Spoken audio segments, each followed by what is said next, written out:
Hey class, this is Cheryl. I'm here to walk you through a skills module. Every week we're going to have a new skill that we'll focus on. PR is so much more than a lot of other disciplines, because we often as the PR people not only have to come up with the ideas, come up with the stories, determine what's news, what's not, who to pitch it to, and so forth, but we need to do the writing of it.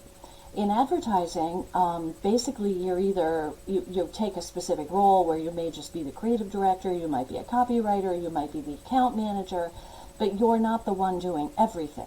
In PR, you're oftentimes doing everything. So that's why you'll see in this class the skill modules as well as just the overall learning modules. This one's a skill. So we're going to look at how to write the press release. I do want you to go through this 2-minute quick video with Chris, and he does bring up a lot of key points. It's kind of jam-packed with a few things that I think would be really helpful for you that we'll go through a little bit more in detail. But the key is he talks about sort of 3 to 5 different elements as to whether a press release is even worth writing. And he'll talk about timeliness, which is really, really important. Does it fit within the particular time frame? Is there a reason? Like for right now, we're all very heavily involved in COVID.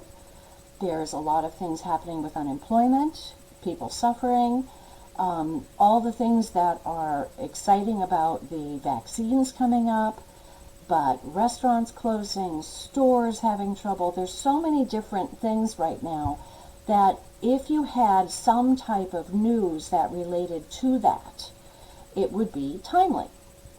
This would not be the time to talk about opening a new amusement park or someplace where people can't go anyway. So timing is everything. There's also the structural timing of things such as holidays and Valentine's Day and Christmas coming up, and holiday shopping is a big deal right now.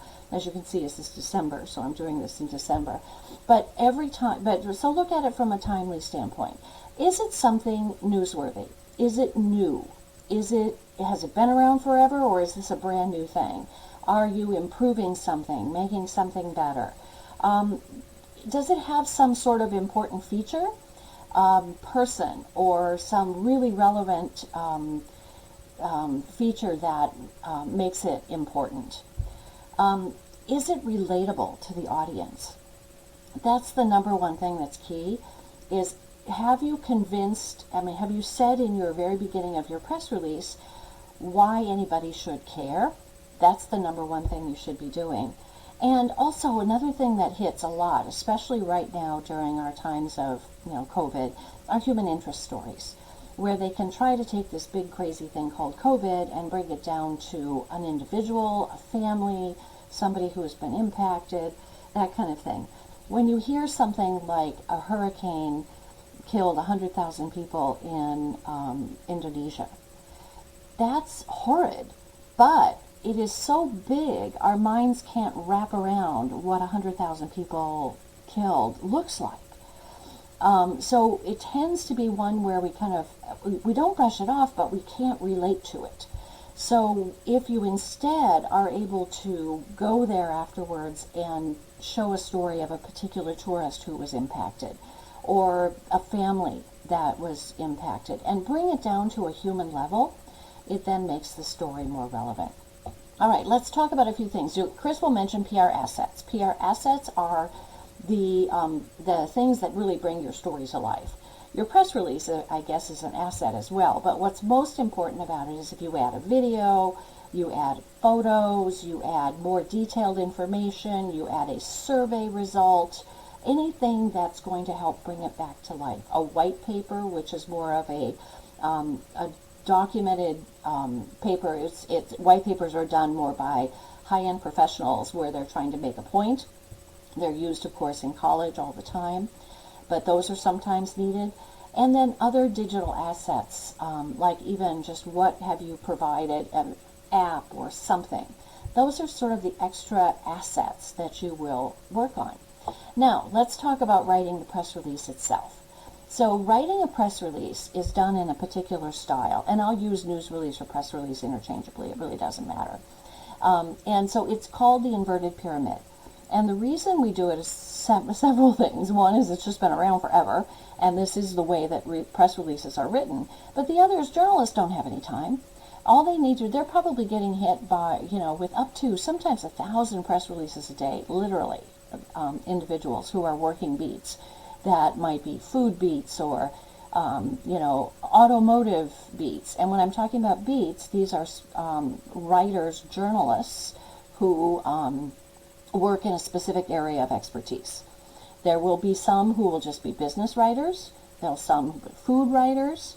There are some who will be general interest writers. They're the ones who kind of get the standard stories that pop up. There'll be government writers. They'll cover what's happening in terms of laws and policies. So these are different beats that journalists cover. So obviously, we'll talk more about identifying the journalists in a later skills module. But for right now, when you're writing a press release, you need to have that person in mind in terms of the kinds of stories they write and what's relevant to the people who read their stories. But the inverted pyramid gives you the ability through your headline and your first graph or paragraph to tell your story like that. So we'll be talking a lot about the 30 or 60-second sound bites where you can pitch your story. But that's where you're thinking with this, is you're thinking, how can I get this up quickly? How can I catch their attention? How can I tell them why it's relevant and important for them to read on in the first paragraph? So that's where you do the inverted pyramid, because journalists really, they're going to read your headline. That's about it. And they may not even get that far. So that means with the inverted pyramid, all your main facts are in this very beginning. It's not like a feature story where somebody gets to write this great story about taking a trip to a particular place or their food adventure. Those are feature stories that are written by journalists or bloggers that tell a story. They're not meant to inform journalists. That's the purpose of a press release, is to inform and excite a journalist to potentially write about your story.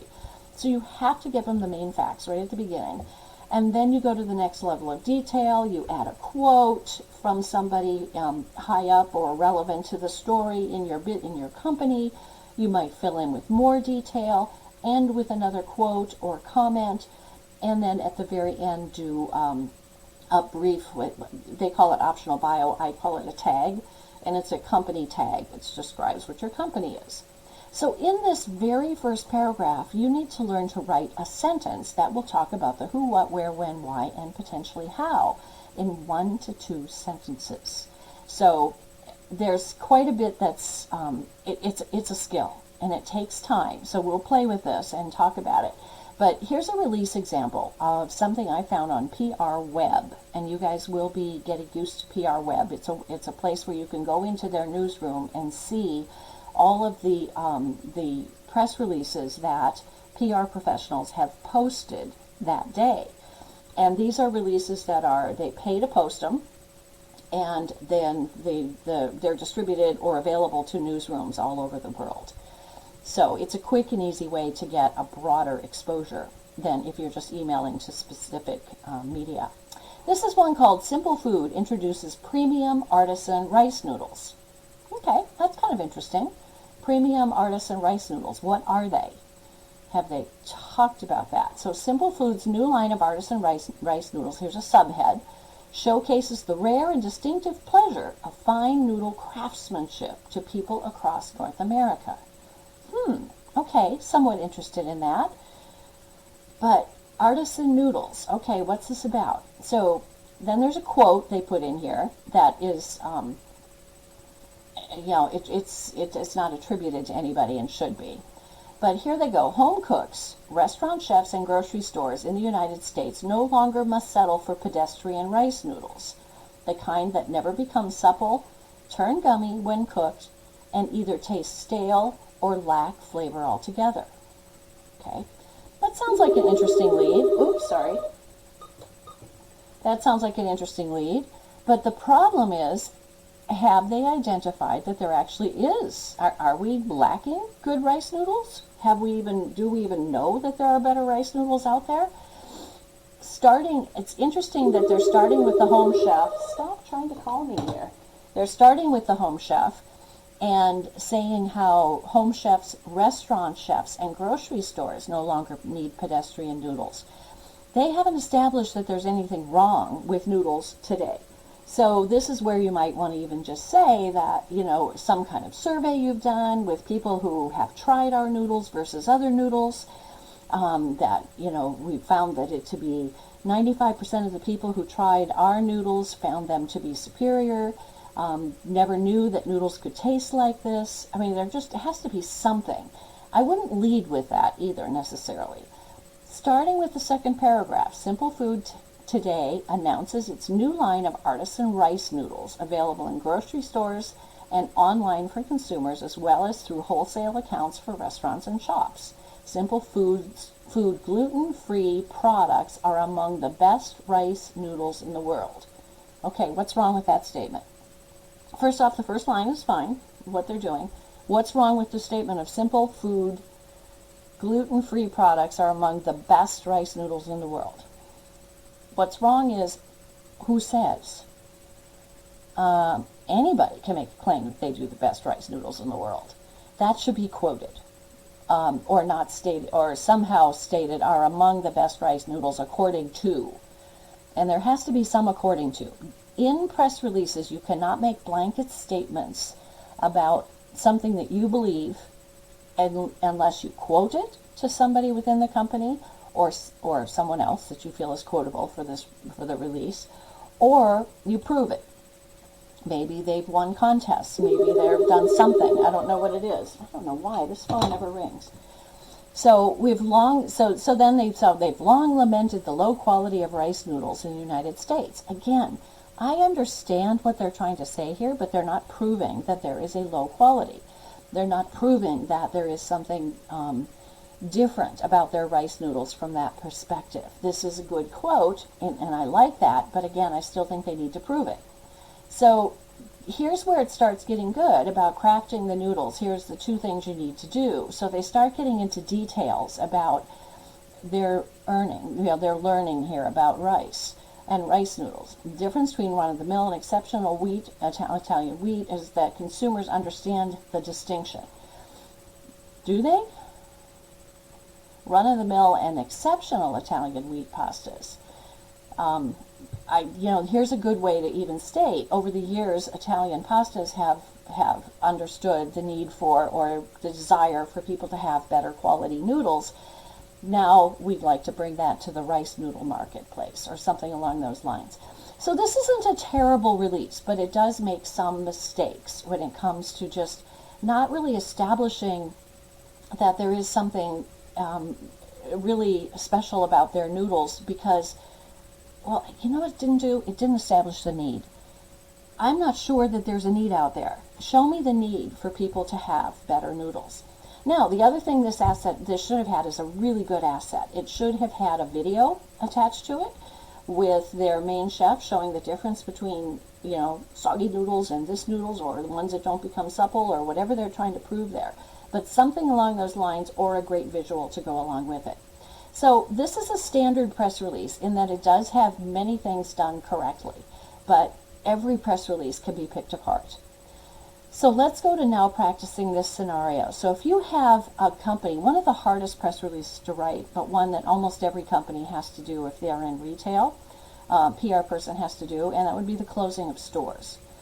It's a tough thing to do, and you usually have you have to try to couch it and figure out what you're going to say with it.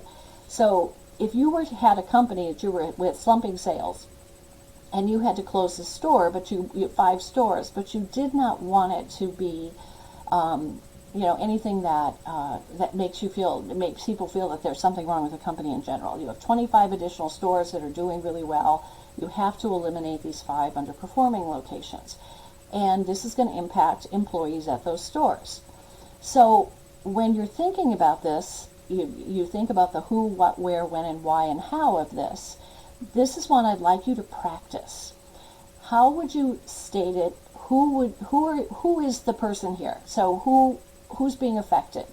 It's the stores, but it's also the employees. So what is actually happening? Where are they happening? And this doesn't necessarily say it's just going to be 5. You could say 5 in the Northwest or whatever. When is it going to happen? We're announcing the closures now.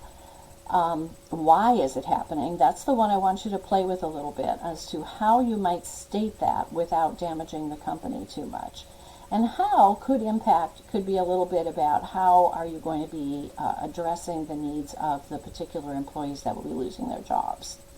So anyway, play with that a little bit, and I'd like to, I'll probably put that into a discussion. So here's a basic template of a press release. Starts off with for immediate release at the top of every press release. There is a reason for that. There are times when we will do something called embargoing. When you embargo a press release, you are providing information to a select media person, usually done with an agreement ahead of time, that you're going to provide them some background information and detailed information prior to when you want them to release it.